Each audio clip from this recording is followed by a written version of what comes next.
Test 1. Section 1. In this section, you will hear a conversation between a woman and the librarian. Now you have some time to look at questions 1 to 6.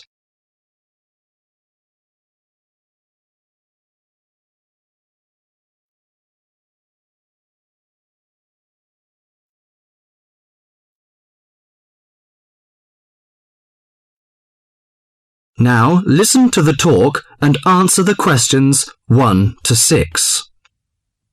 Good morning. Good morning. Can I help you? Yes, I'd like to join the library. We're new to the district, you see. Certainly. Well, all we need is some sort of identification with your name and address on it. Oh dear. We just moved, you see, and everything has my old address. A driving license, perhaps? No, I don't drive. Your husband's would do. Yes, but his license will still have the old address on it. Perhaps you have a letter addressed to you at your new house. No, I'm afraid not. We've only been there a few days, you see, and no one's written to us yet. What about your bank book? That's just the same. Oh dear, and I did want to get some books out this weekend.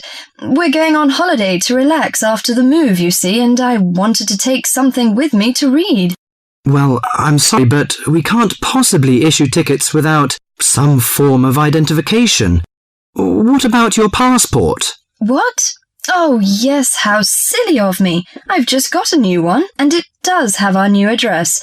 I've just been to book our air ticket, so I have it on me. Well, that's all right. Your ticket will be ready soon. Okay, how many books am I allowed to take out?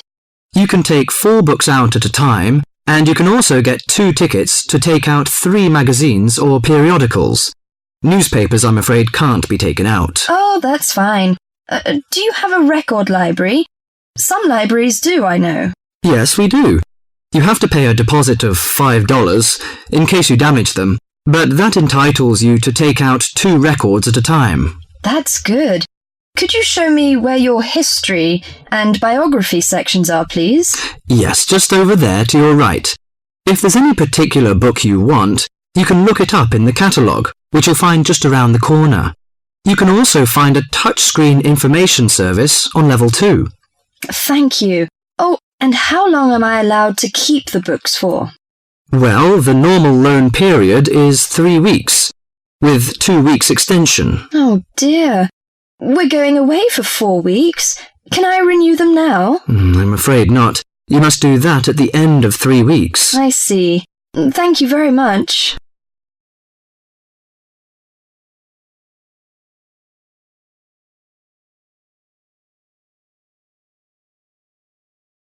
Before the talk continues, you have some time to look at questions 7 to 10.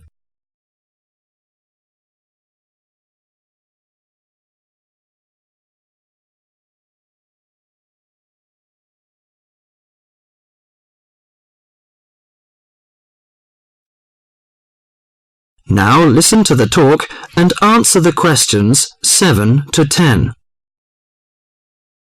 Well, let's go into some details. Your name, please, madam? My name is Barbara. The surname is Cooper. It's spelt as Cooper. Fine. And what's your contact number? If we have new books coming, we can contact you in time. Good. You can call me on 723-6518, but it's better after 5 p.m. You know I have to work during the daytime. Do you need the office number? I don't think so. It's enough. Could you tell me the address? I lived in King Road, but of course you need my new address. It's 25 St. Mary Road, Hanwell. That's Hanwell. Is that right? Yes. Do you need the passport number? I just brought it with me. Here you are. Yes, thank you.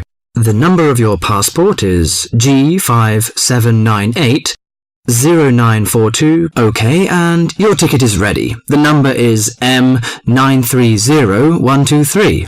Thank you. Could I take a look around and check out some books? Of course, as you like. That is the end of section 1.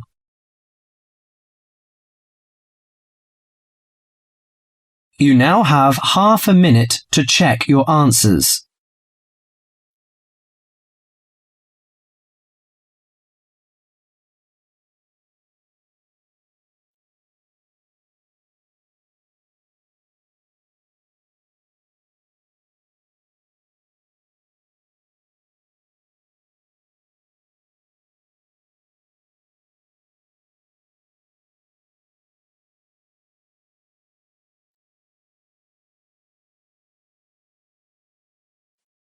Section 2.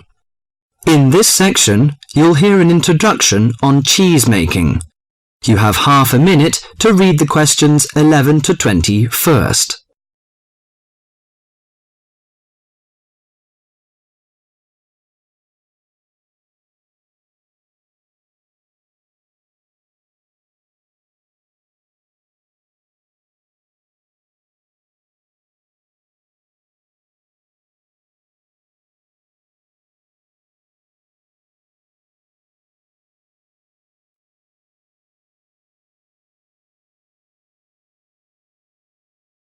Now listen to the monologue carefully and answer questions 11 to 20. Cheese is one of those foods that we tend to take for granted as always having been with us, and it's odd to think that someone somewhere must have discovered the process to make cheeses. That takes place today. In the studio to tell us all about it is Monica Maxwell. Today, we all know that the process of making cheeses takes place when microorganisms get into milk and bring about changes in its physical and biochemical structure.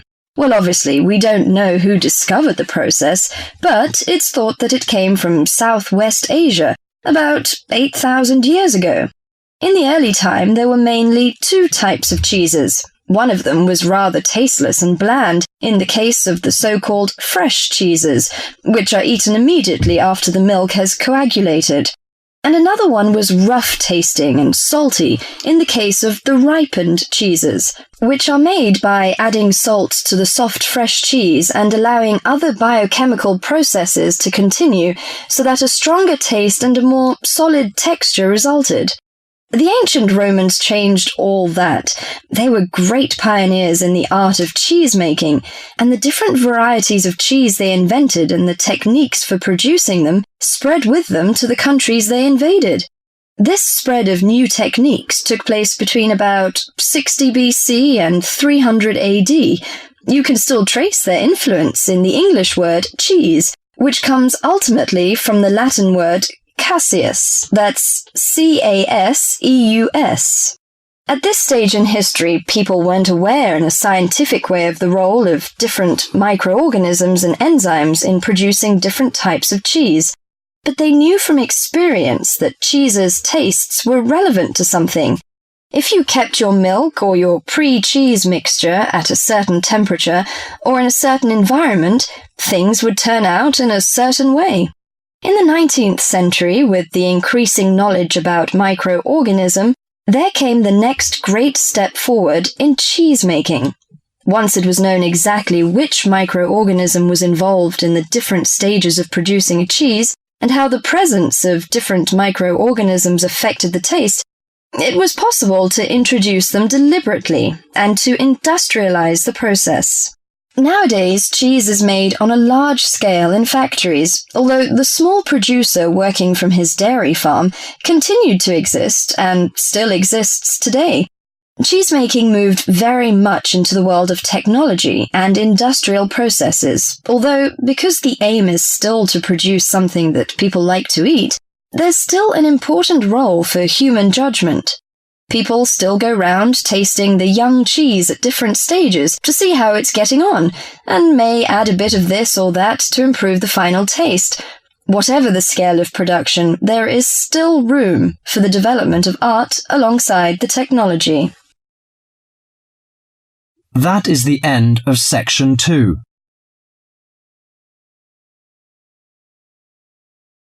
You now have half a minute to check your answers.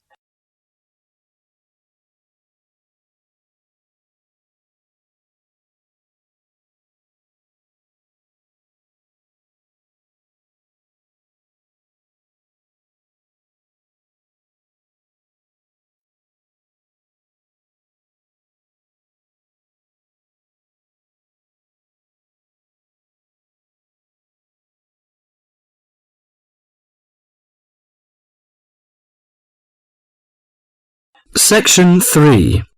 In this section, you will hear a conversation between John Watson and several environmental science students. Now you have half a minute to read the questions 21 to 30.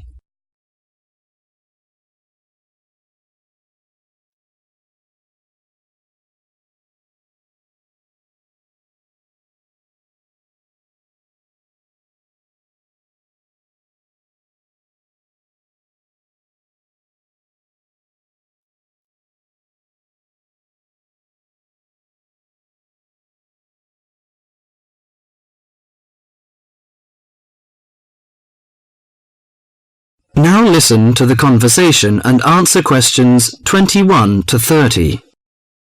Good morning, everyone. I'd like to introduce our guest to you, John Watson. We're delighted to have John with us today to share his views on conservation.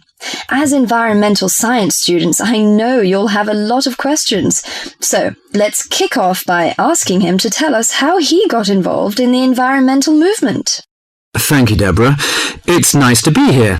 When I was 7 years old, back in the 1940s, my father bought 200 acres of land on the central coast of New South Wales in eastern Australia. The marvellous thing about it was that it was virgin bush. In other words, completely natural. But this kind of country doesn't exist anymore. Oh, what do you mean by that?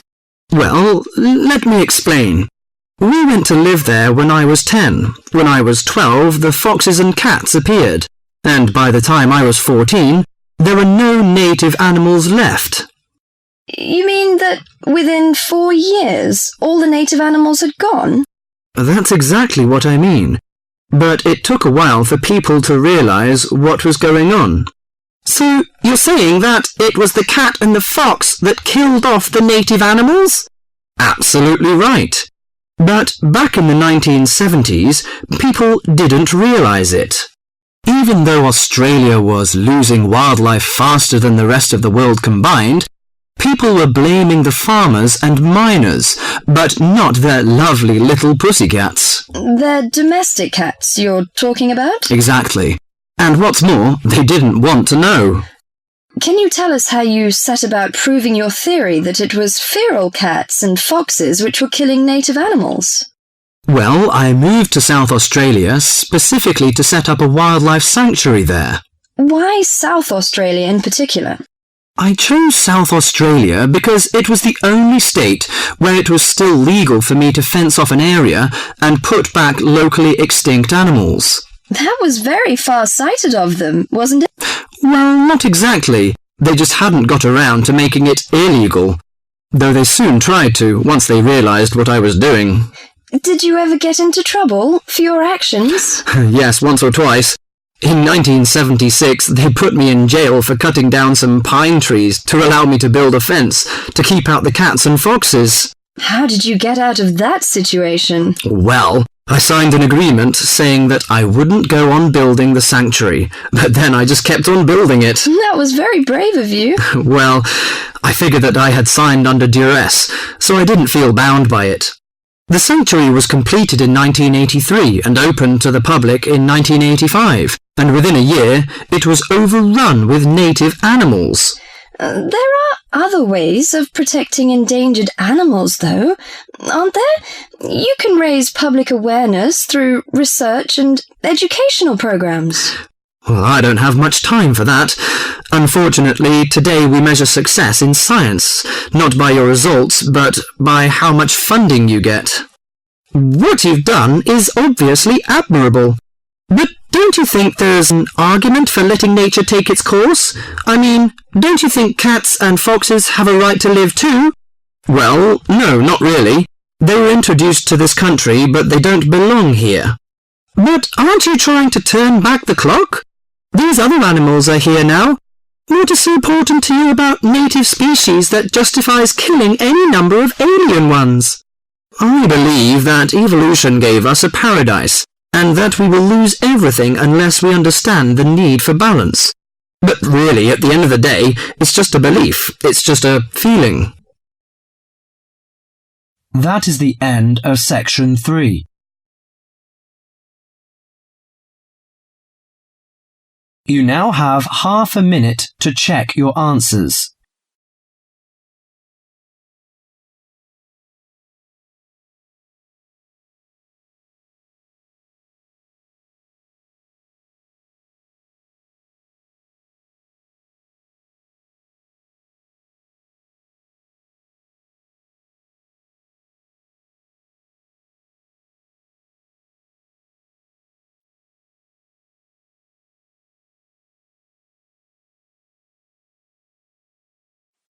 Section 4. In this section, you will hear a lecture on the research on teen brain. Now you have half a minute to read the questions 31 to 40.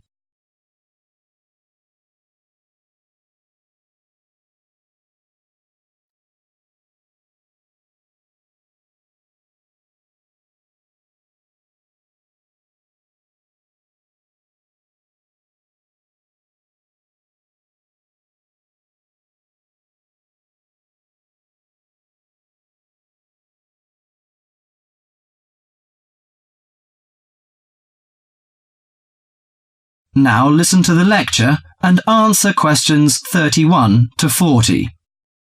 Today our guest is Joseph Parks, Medical Director for the Botany Department of Mental Health. He's going to give a lecture about the research on teenage brain. Good morning, everyone. Today I'm going to introduce the new research about adolescent mind, the teenage brain. How much do you know about that? Do you believe in brain scanning? Do you think we can judge whether a teen is normal or mentally ill? Or it's just another immature test? The new research shows a teen brain is in the middle of disordered changes. Those changes, scientists now believe, are so significant that they may reveal the mysteries of mental illness, explaining why some teens commit suicide, why others harm their classmates, and why some emerge later in life with mental disorders. The research looks forward to a day when teens could be tested for suicidal depression as easily as they are for heart disease. But there are signs that society and parents in particular would reject such a tool. Many parents question the validity of a mental health diagnosis. They fear that their children will be falsely tagged with a mark that he or she is abnormal. At the center of the debate is the teen brain, its confusing architecture, and the difficult question of what's typical in a teen and what's not. Under the old thinking, the adolescent brain was fully formed, needing only to be filled with facts, figures, and experiences to become an adult mind. At the same time, many people rejected the idea that young people were even capable of developing mental illnesses. However, the new research shows a teenage brain is an organ in transition. It has an unstable and vulnerable composition. The evolving teenage brain clearly isn't adult-like until the early 20s. If teens act young and stupid, it may be because brain areas that govern rational thought are not mature yet. All that is fine when the brain develops normally. But if the teen brain fails to successfully reinvent itself as an adult brain, mental illness may happen. Researchers increasingly believe if that process stops for some reason, teens are likely to develop mental illness. Early warning signs might be disregarded, as adults may think them the typical teen behaviors. Perhaps the chief hope of the new research is that it could make a difference for teenagers suffering from mental disorder and major depression. These can lead to suicide, which for years has been the leading cause of death for teens. Until recently, scientists couldn't peer into living brains to look for changes associated with normal development or mental diseases. That is beginning to change as researchers develop ever more sensitive brain scanners. However, the composite pictures are somewhat misleading. A snapshot of an individual brain may fall somewhere between normal and mentally ill. For now, psychiatrists and psychologists must still rely on interviews and observations of children's behavior to diagnose mental illness. That is the end of section 4.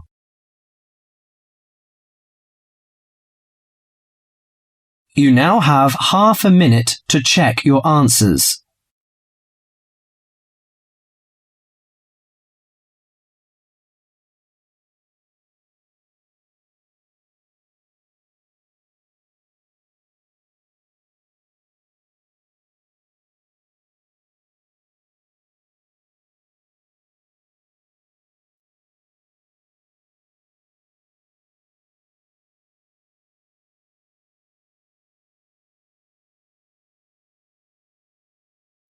That is the end of the listening test.